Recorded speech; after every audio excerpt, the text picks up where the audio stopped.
for turning to 10. This is Southern New England's news leader. Right now at 5:30, a Newport nightmare. While your commute to the popular tourist destination could be a little longer at the start of the summer season. Hailed a hero. A Massachusetts man comes to the rescue of a woman trapped inside a burning car. 2 days before Christmas, he told me I had bladder cancer. 2 days before Christmas, she gets that news. Wow.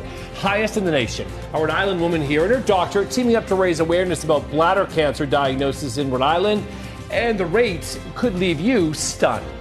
But first at 5:30, traffic headache. A new bridge construction project is getting underway in Newport. And as you can see, the project is already causing backups. Let's take a live look from our traffic camera along Route 138 at Admirals. This is right near where the bridge is, and the project getting underway just in time for the busy holiday season. Good evening, I'm Emily Voles. Hi everyone, I'm Dan Jennings. So what can we expect as the project moves forward, as the summer season does as well? NBC 10's Michelle San Miguel has the story tonight live in Newport. Hi, Michelle.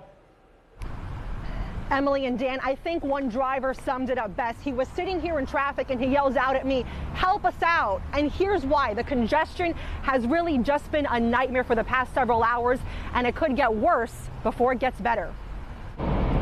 Forget getting onto the Newport Bridge. Just getting out of Newport is a mess. It's kind of a bummer. I mean, I just want to get home. I live in Connecticut, so it's an hour and 20-minute drive ready to get out of work. Dozens of drivers stuck in traffic getting out of the shopping center, many waiting to go over the bridge and dealing with a new traffic pattern. What's changing today is that we're going to have one half of the bridge down at the Newport end closed to traffic.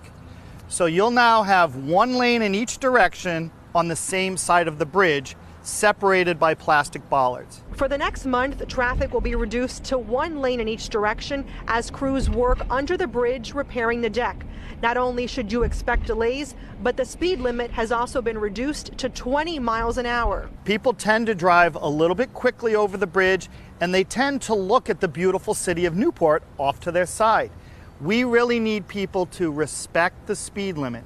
20 miles an hour. If you're planning on heading to Newport for a weekend trip this summer, there is some good news. There won't be any lane closures during the months of July and August. But that won't be of much help to the many frustrated drivers who are dealing with the delays right now. I'm going to the airport tomorrow and I anticipate the delay, so I have to get up early. And taking a live look right now. So, of course, if you can avoid being stuck in this mess during peak hours, obviously try to leave earlier. Leave home earlier as well for work. Again, no construction going on during the months of July and August, but construction will resume on September 19th. Reporting live in Newport, Michelle San Miguel, NBC 10 News. Michelle, thank you so much. We are tracking developments at 5:30 now in the murder trial of the little girl known as Baby Doe. Opening statements and testimony getting underway against the man who is accused of killing her.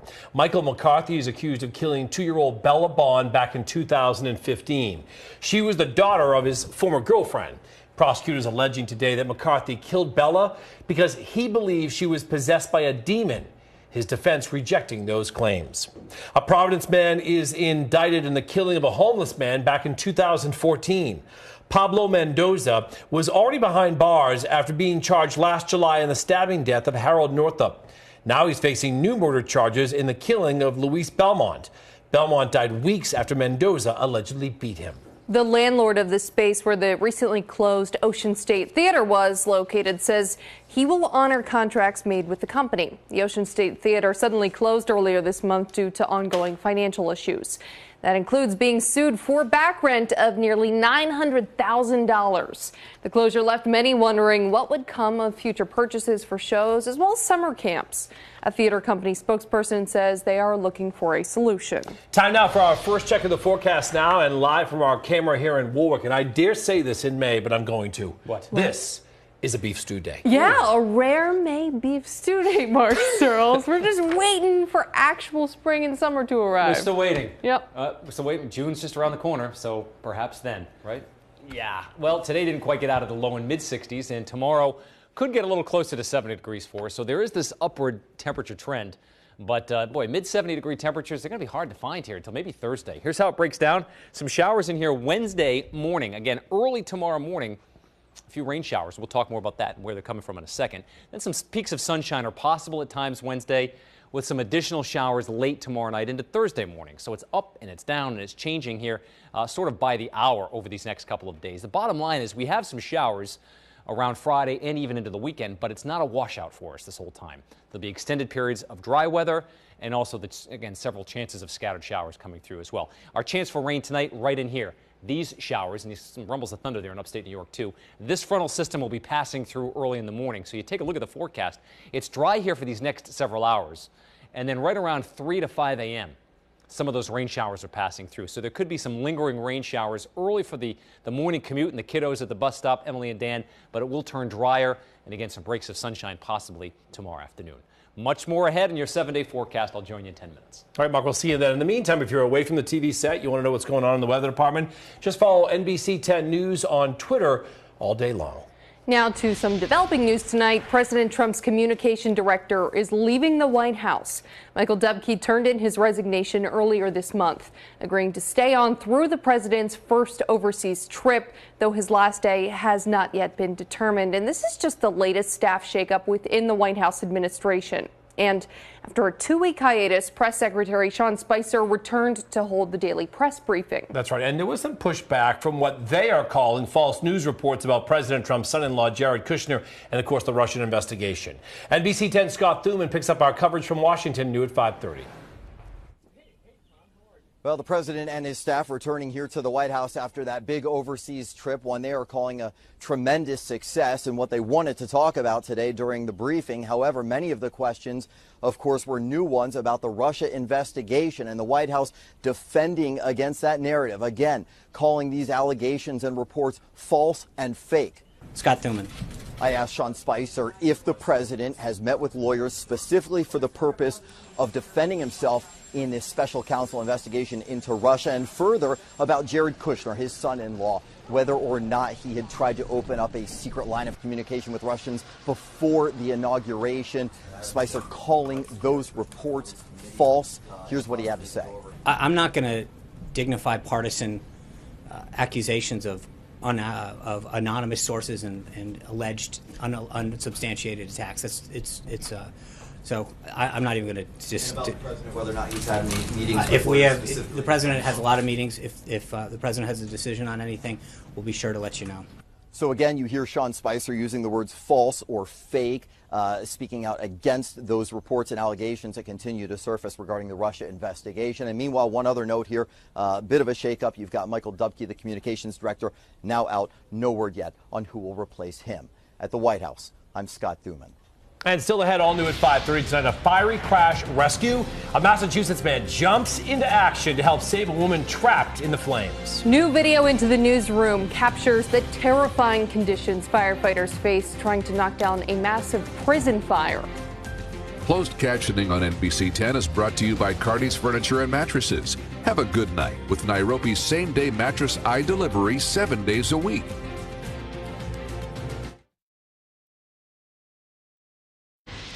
New video at 5:30, a Massachusetts man being called a hero tonight after he pulls a woman from a burning car.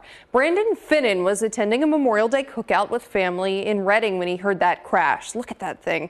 First he tried punching out the window, then he grabs a baseball bat to break open the window. That's when he and another man dragged the woman from the car. Finnan says he doesn't see himself as a hero. It's believed the woman suffered a medical emergency before that crash. Investigators identified the officer that fatally struck a pedestrian while responding to a call in Barnstable. Patrol Officer David Heiss is a 2-year member of the department. He was responding to a domestic disturbance with his lights and sirens activated early Sunday morning. That's when he struck a man walking in the middle of Route 28. That man's identity has not been made public. Also tonight at 5:30, this Connecticut man who fell off of a cliff has now died. Merton Hart was hiking with his wife and 3 children when he fell close to 100 feet at Ross Pond State Park in Killingly, suffering injuries to his head and body on Sunday. He was airlifted to Rhode Island Hospital where he was pronounced dead yesterday. Authorities are still investigating how it all happened. Up next at 5:30 in Health Check, a startling statistic when it comes to bladder cancer diagnoses in Rhode Island. Now a patient and doctor are teaming up to raise awareness about a possible cause.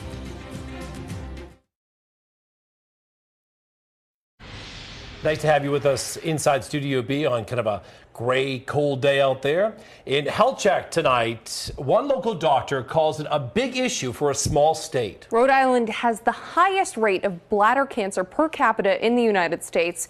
And as Health Check 10 reporter Barbara Moore-Silva explains, that doctor is hoping to raise awareness about the risk factors and symptoms. Marie Costa has made it a crusade to raise awareness about bladder cancer. It was like 2 days before Christmas.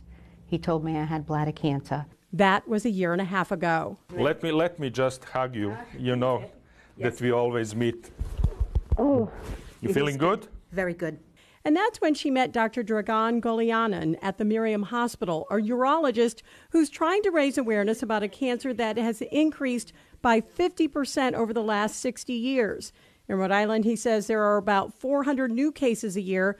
Most of those diagnosed, he says, 80% have a history of smoking. Any type of smoking, tobacco smoking, even tobacco chewing is a risk factor for this.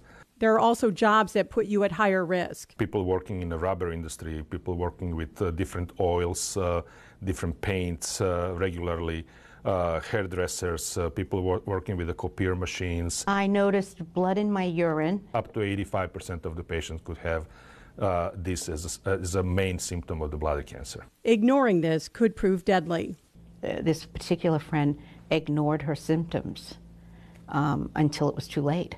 The mainstay of the treatment for disease like Marie had is a chemotherapy followed by radical surgery.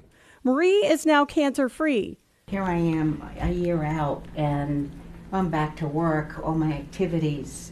It just feels good. Bottom line, I think it's real important to listen to your own body and follow up. Dr. Golianin and a colleague are hoping to start a registry in Rhode Island, making it mandatory to report all cases of bladder cancer, including treatments and where the patients live. They're trying to better identify clusters and possible environmental factors in hopes of eliminating those factors. For more on bladder cancer, go to turn210.com and click on health. And that's Health Check. Barbara Moore-Silva, NBC 10 News. All right, Barbara, some alarming numbers there. Switching to politics now, House Speaker Nicholas Mattiello unveiling his plan to get rid of the state's car tax today. And our Rhode Islanders finally getting tired of the corrupt political nature at the State House. NBC 10 political reporter Bill Rapley breaks it down in this week's Political Notebook.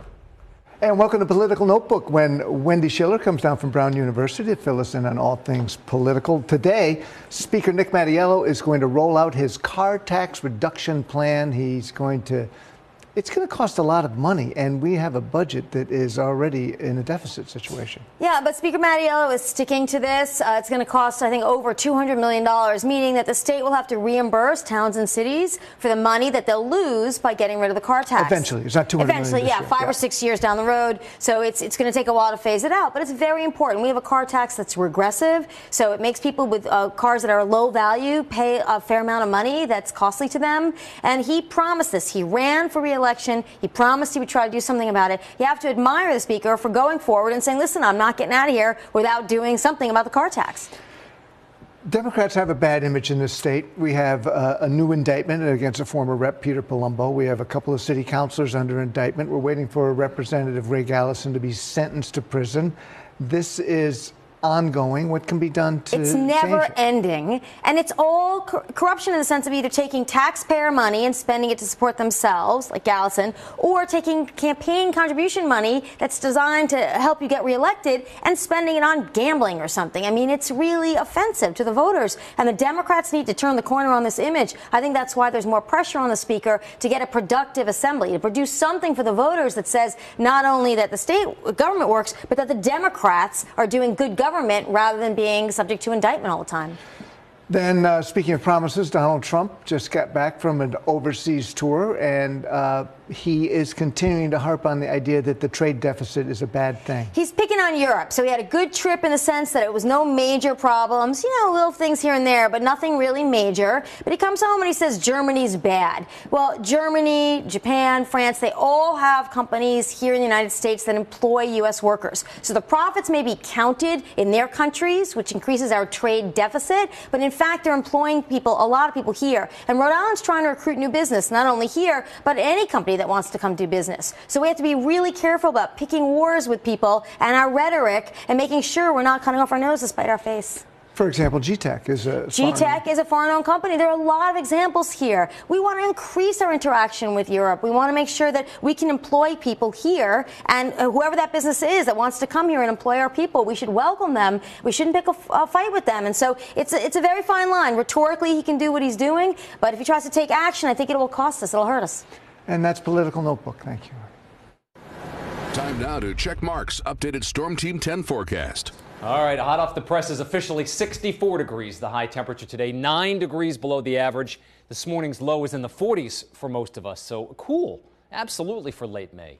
No doubt about it. Barely 60 across our southern areas in Westerly and Newport with those highs. 62 Hyannis, same in Smithfield, and a 64-degree high in Taunton. Chris on Facebook said even the geese in Coventry were waiting for the sun to come out today. Looking around, overcast sky, a little bit of sunshine. Made it through the clouds. Hopefully you saw that today. Had a chance to enjoy at least an hour or two of partial sunshine. Clouds are back right now in Oakland Beach. Iggy's, Doughboy, and Chowder House to change the perspective a little bit, but the picture's about the same on the People's Credit Union Skycam. It's cloudy. It's 58 degrees now. South and southeast wind at 14 miles an hour, so coming right off the bay here. And the temperatures will ease back down, maybe another 5 or 6 degrees tonight. So I think low 50s for overnight temperatures. Still in the low 60s here from Putnam, Connecticut, up into Burreville and Woonsocket and Pawtucket. Attleboro 62, Fall River 61, but cooler by quite a bit as you go farther south. Again, you see that little Compton temperature, Richmond at 54, and same for Narragansett and Newport tonight. Okay, so here it looks hour by hour. We're looking at just a continuation of the clouds, maybe a light shower by midnight. Most of the next several hours staying dry with temperatures in the mid-50s. We should start to see, even near the coastline, the chance for some rain increasing as we head toward 3 or 4 a.m., coming in from these showers to our west. This is the reason why our forecast is so unsettled the next couple of days. This area of low pressure north of the Great Lakes is stuck. It is not moving out, and it's just sending one piece after another of energy through southern New England. So, again, that one coming through tonight into the early morning hours tomorrow. Then a few hours of dry weather before the next round of showers comes through late tomorrow night and into early Thursday morning. With that in mind, here's how it breaks down. 11 o'clock tonight, still again just cloudy, and temperatures just down a few degrees from where we are now. That southeast wind in the mid-50s. Rain showers early in the morning. This is 7 a.m. You can see them scattered about. So we'll start out in the mid-50s on Wednesday. And then the cloud cover tries to thin just a little bit in the afternoon. And with that, the temperature should get up to about 70 degrees, a little warmer than today, maybe even in the low 70s over inland areas. Cloudier with that onshore wind near the beaches, so still about 60 to 65 as you head farther south in southern Rhode Island as well as southeastern Mass. The next round of showers, maybe some thunderstorms decaying as they come through tomorrow night. This is 10 p.m., the chance for a few of those showers. Those will push off the south coast, it looks like, by Thursday morning. So some clouds early on Thursday, followed by some breaks of sun, and we should be around 70 to 75 with that sunshine on Thursday afternoon. So again, it's changeable, but we'll have some periods of dry weather and some mild temperatures and also the chance for some showers right into the weekend. 50s tonight, again, those showers well after midnight. So beaches tomorrow, after the rain ends, you may catch a little sunshine, maybe up to about 65 degrees for the air temperature. Water temp still about 54 degrees. High tide is in the afternoon at about 1:45.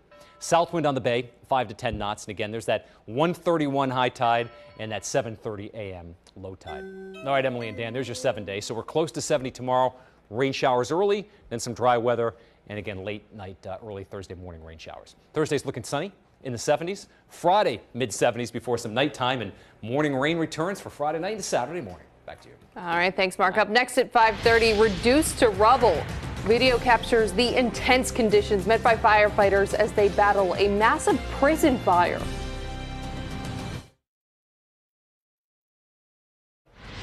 Now to the stories we're tracking in the days ahead. The Federal Hill Commerce Association announces its summer festival. The event will take place June 23rd through the 25th. It'll run from 10 in the morning till 10 p.m. each day. Summer Festival will showcase the best of Federal Hill restaurants, shops, and more. Always a nice time. PVD Fest kicks off this week as well. It's the 3rd annual event, and it'll run from June 1st through the 4th. Showcase is expected to bring more than hundreds of artists, food vendors, and others to the capital city. For a full list of vendors and events, head over to our website at turnto10.com. Looks like that is quite the event as well. He had some good moves, little guy. Style there. All right, also new at 5:30, an abandoned prison complex, as you can see, goes up in flames. That fire reducing the building outside of Chicago to rubble. The massive fire tore through the old Joliet prison Monday. You can see just how dangerous those flames were by this video. It was actually shot by firefighters. The interior of the structure was engulfed by fire. Several crews had to be called in. The landmark has been used as a backdrop in movies like Blues Brothers and TV shows like Prison Break. No injuries were reported. A perspective from the firefighters is pretty scary, wasn't it? All right, that does it for us at 5:30. I'm Dan Janey. And I'm Emily Vols. Coming up all new at 6 o'clock, taking on the car tax. The details of proposed legislation to phase out the dreaded tax. Plus, we're learning more about the man accused of kidnapping a local girl after he appears in court. It's all next on NBC 10 News at 6 o'clock.